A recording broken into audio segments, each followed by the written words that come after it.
satu fakultas atau satu organisasi ngumpulnya di satu kedai kopi. Iya, aku sepakat tuh itu. Nggak membaur. Kalau dulu lebih membaur sih senior ngajarin itu.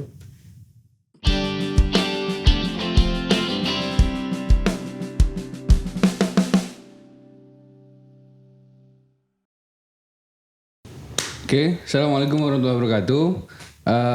Selamat datang di apa ya namanya ini?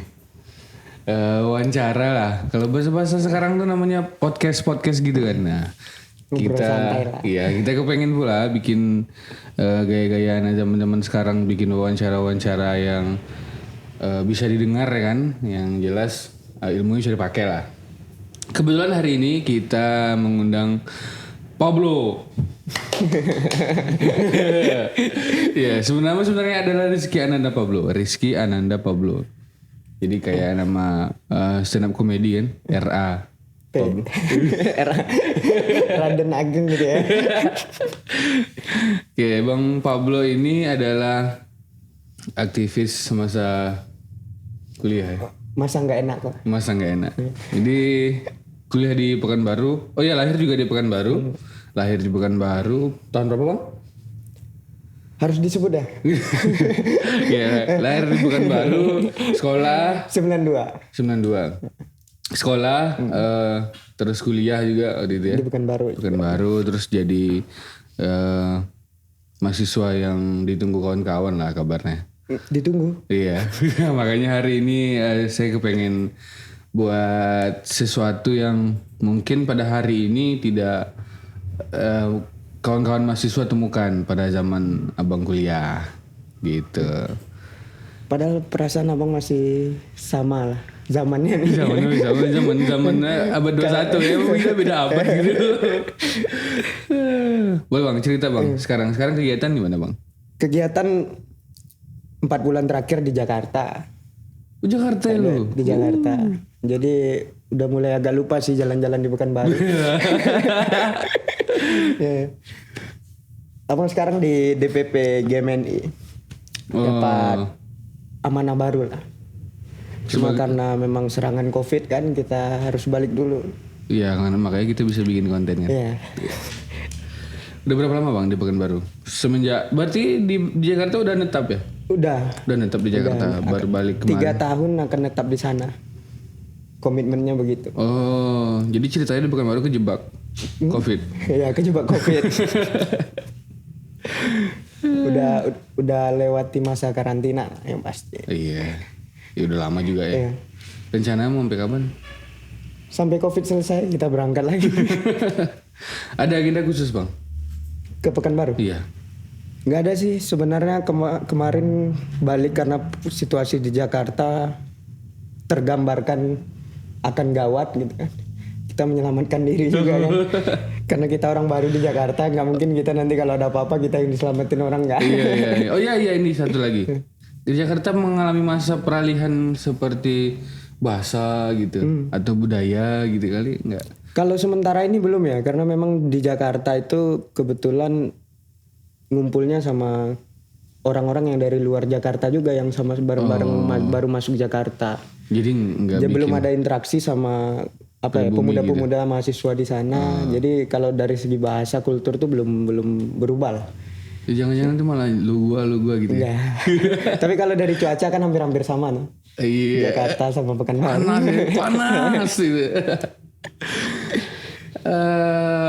Kita masuk di kuliah deh kayaknya Bang. Kita pernah cerita yang di kedai kopi.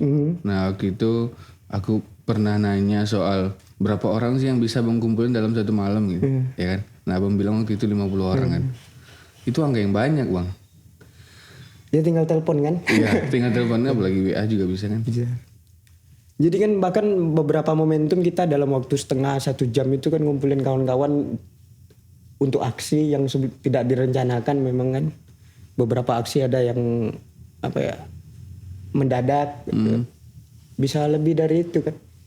Yang penting sebenarnya bukan gimana caranya sih, apa yang akan dibahas itu. Ngumpulnya buat apa gitu. Ngumpulnya buat apa? Kalau buat aksi rame. Iya, kalau buat aksi, buat diskusi ya lumayan rame lah. ngopi gitu ya. Ya, kalau cuma buat nemenin ngobrol begitu ya Pak, nggak seramai itu datang. Gitu. Banyak bang aksi bang, pasti banyak banget ya bang ikut aksi. Kalau dari kuantitas sih sebenarnya segitu-segitu aja. Ada pernah membludak, Iya. pernah juga turun. Cuma kan yang paling penting itu aksinya nggak berhenti. Bukan soal kuantitasnya sih. Iya, iya. Tapi konsisten kawan-kawan zaman abang ya. Zaman abang 2011 sampai 2017 itu masih apalah. Libidonya tinggi. Iya, dorongannya masih kuat-kuat semua Kuat motivasi ya. hasrat untuk turun ke jalan itu. Iya, kayak dulu tahun 2016 kan ya, yang demo asap tuh. 15. Oh 2015. Itu aku ikut bang, jadi kayak wah gitu. Kok nggak kelihatan waktu itu? Enggak, kita nggak kenal soalnya kan. Rame juga aku ya? di belakang juga, enggak yang di depannya gitu kan. Ikut rombongan, ya awalnya nggak ngerti juga gitu kan, kawan-kawan pada teklap gitu. Senangnya waktu itu, jadi sampai hari ini kalau kawan-kawan mau demo kami bang gitu kan. Terus aku nanyain ada teklapnya nggak gitu. Nggak ada gitu. Demo apa gitu kan. Jadi manajemennya kurang ya? Iya.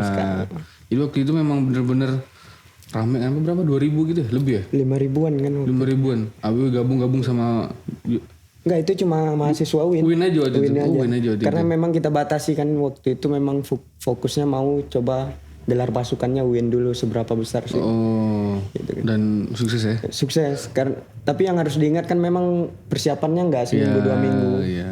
Gimana membangun tim juga, kita tidur di kampus sekian lama, menyusun strategi, ngundang senior-senior untuk ngisi materi, terus datang ke kelas-kelas, itu prosesnya kan panjang. Nah, jadi kalau ingin aksi-aksi besar seperti itu tapi cuma persiapan 1-2 hari memang agak berat. Ya, aku sih ngelihat ya beberapa waktu ini banyak aksi-aksi yang cuma 100 orang gitu. Kan terakhir ada asap lagi kan di tahun lalu. Ya 2019 ya. Ada aksi lagi. Ada aksi. Itu lumayan besar juga sih. Cuma apa ya? UIN kayaknya kalau besar sama kampus lain kemarin. Iya, itu sih yang jadi ketika udah terlalu banyak di 2016 itu kan akan jadi bandingan untuk tahun-tahun berikutnya kan. Ya, yang kita syukuri di 2015 itu menjadi apa ya? Trigger ya buat kampus-kampus lain juga. Jadi pasca itu kan kampus-kampus lain membuat aksi juga nggak mau kalah dengan UIN. Harus ramai, jadi maksimal semua kan. Dan kontrolnya juga terhadap pemerintahan waktu itu kita rasakan, karena beberapa kampus itu karena kita ngambil titiknya di gubernur. Beberapa kampus ngambil di DPRD. Jadi berjalan dengan semestinya lah. Bagi-bagi ya. Iya. Jadi nggak ada gesekan, Iya. di antara mahasiswa. Tapi ada koordinasi waktu itu bang? Dengan kampus lain? Ada koordinasi, cuma memang kita dari awal bareng senior-senior juga diskusi itu nggak akan melibat atau tidak akan gabung dulu. Kalau nanti kita ke depan momentumnya gabung. Oh gitu ya. Oh yang abang bilang awal tadi ya, pengen lihat dulu Iya, gitu. kita mau lihat dulu. Nah apakah pada hari ini mungkin hal itu yang tidak didapatkan oleh kawan-kawan gitu. Kalau dulu pergerakannya sistematis gitu kan. Mungkin ya beberapa kali abang ngobrol sama adik-adik atau generasi setelah abang itu mungkin emosional atau ikatan emosional antar mahasiswa ini yang kurang kurang erat, nggak seperti dulu. Emosional. Kita kenal kan bukan karena kita bukan kita karena beda organisasi atau tapi karena satu kampus. Terus pergaulannya sama. Nah kalau sekarang abang lihat lebih di kotak-kotak kan gitu kan. Satu fakultas atau satu organisasi ngumpulnya di satu kedai kopi. Iya, aku sepakat tuh.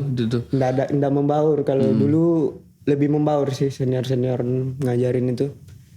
Bahkan di kampus kita juga kumpul kan, dari fakultas lain ngumpul di Faste, dari Faste ngumpul di psikologi gitu kan. Aku ingat kata-kata itu dari salah satu temen di kampus ya. Dia bilang proses pengkotak-kotakan itu sudah mulai halus. Sudah mulai berjalan dengan halus gitu, mulai dari alma mater fakultas. Jadi alma mater fakultas itu memang memperlihatkan identitas fakultasnya masing-masing. Ada pembedaannya sekarang? Enggak, sebenarnya Almater itu hanya inisiatif aja dari beberapa bupati misalnya gubernur misalnya gitu kan. Oh, baju-baju seragam gitu ya. Iya, seragam itu ada bendera Indonesia gitu. Nah, lu tahu juga Indonesia win gitu kan.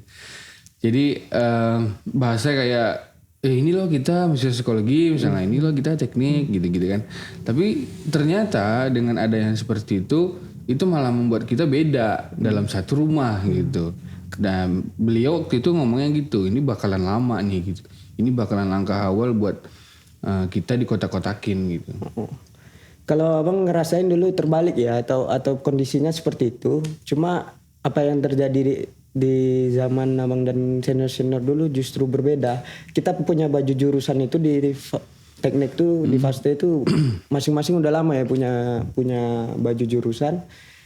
Tapi di setiap baju itu ada emblem yang kita tambahin sendiri. Emblem aliansi mahasiswa Faste dengan logo kepalan tangan. Nah itu mempersatukan, jadi walaupun berbeda-beda tetap ada satu rumah gitu. Iya. Tapi kalau kurang ya?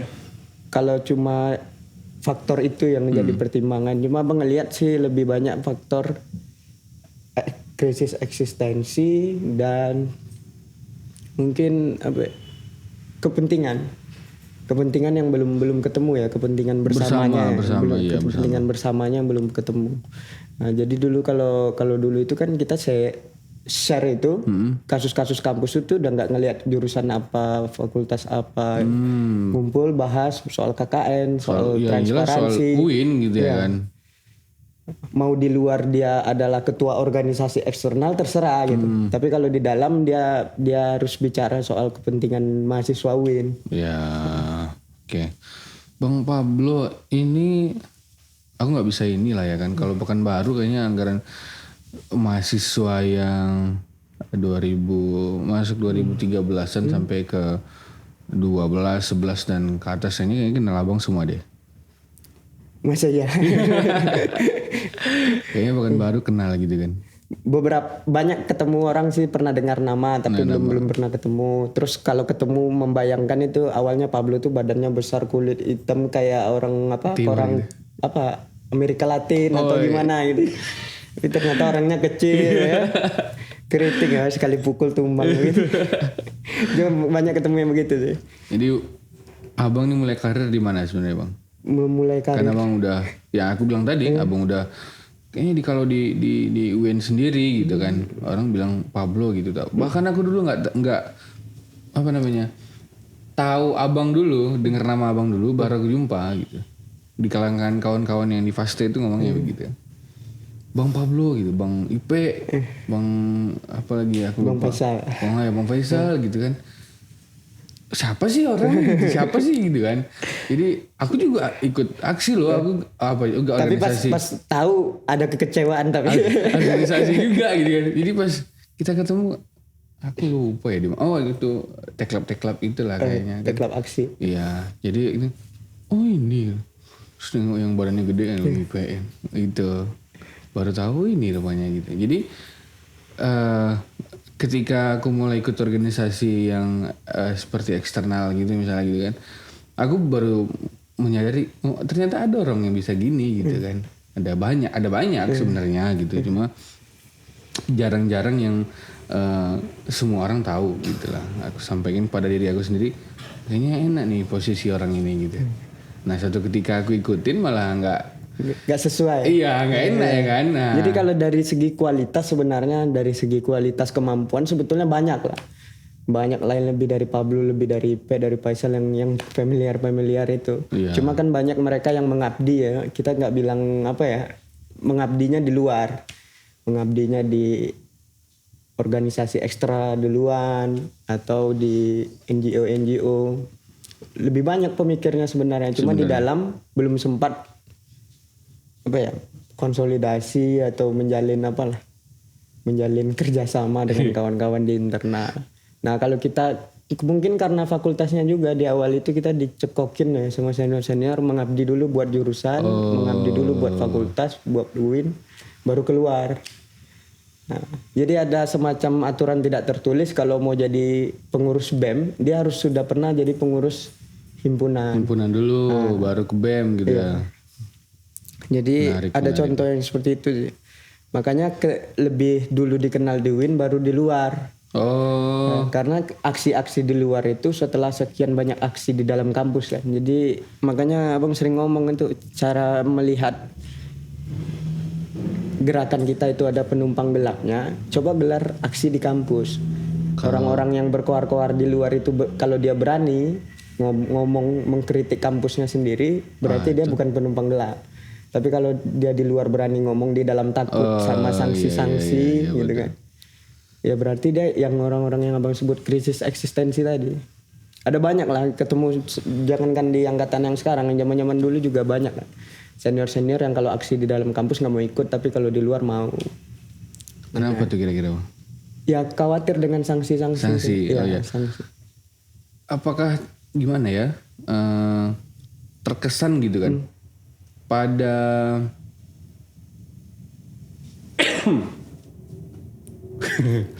pada masa sekarang lebih banyak takut misalnya gitu kan, takut. Tapi zaman dulu kayaknya merasa tiap hari demo deh gitu. Di UIN tuh tiap hari demo. Dan semuanya takut. Iya. Jadi yang demo-demo di Win dari dulu itu juga takut. Cuma karena selalu bersama ikatan emosionalnya udah apa ya udah di bareng apa ya bareng-bareng ngadepinnya. Jadi yang demo-demo dulu kan dapat sanksi juga di sidang di setiap fakultas. Ya aku yang 14 orang yang pengen di Iya, yang diancam di DO itu 2014 yang itu. kasih rektorat pecah itu ya. Iya. Ya banyak fasilitas percaya waktu itu kita kecewa juga kan. Ya kenapa fasilitasnya gitu ya? Ya, kenapa nggak orangnya? nggak ada.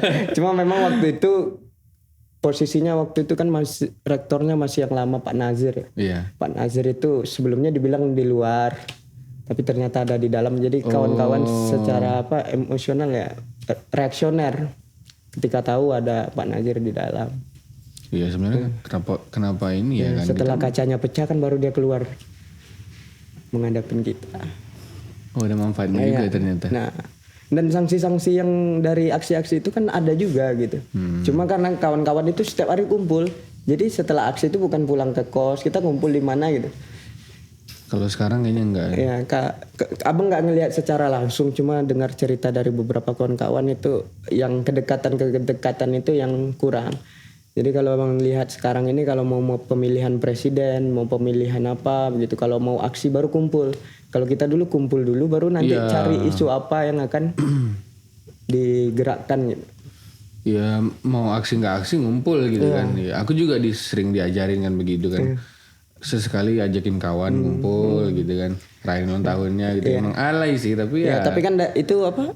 Kita bisa ambil waktu 1 jam 2 jam itu untuk diskusi yang penting, habis itu bercanda lagi gitu. Nah iya budaya diskusi aku rindu sekali Bang. Makanya kebetulan sekarang kan di Kedai Kopi tuh. Nah itu nyaman kali karena datang orang-orang, kita bisa diskusi apa tentang hidup dia gitu kan, pergerakan dia, hidup dia, tentang masalah kuliahnya dia gitu.